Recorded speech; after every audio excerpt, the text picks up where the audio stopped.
yourself or a loved one in the middle of a mental health crisis. You are terrified, confused, and you do not know who to call for help. You dial 911 expecting a medical professional to arrive, but instead you are met with tactical gear, shouting, and the immediate threat of force. This is the reality for thousands of families every year, and it is a systematic failure we have the power to fix. We are currently misusing our emergency resources by relying on armed police to handle medical emergencies. Today, I'm going to show you why we need to move away from using armed police as the first responders to psychiatric emergencies and adopt a proven co-responder model that prioritizes medical care over tactical control. First, we must acknowledge that our current system is dangerous.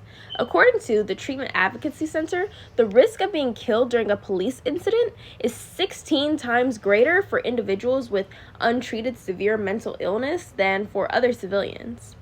This problem persists because our police force is trained for tactical defense, not clinical psychiatry.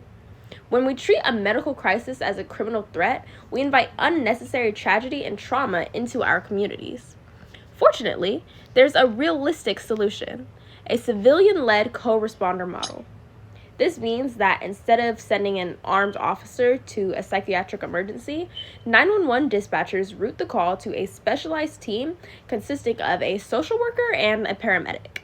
These teams arrive in civilian vehicles, de-escalate the situation, and connect individuals to long-term care without the need for handcuffs or weapons. According to the Urban Institute's evaluation of Denver's STAR program, these teams have resolved thousands of emergency calls peacefully without a single injury reported. While some argue that this might be unsafe for responders, this data shows that clinical expertise and verbal de-escalation are actually more effective at neutralizing crisis than the presence of a weapon.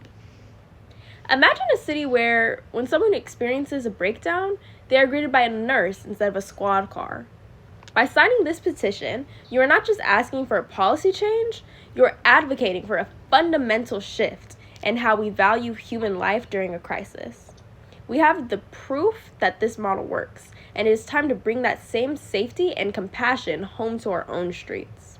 Please join me in demanding that our local government stops treating mental health as a crime and starts treating it as the medical emergency it actually is. Thank you.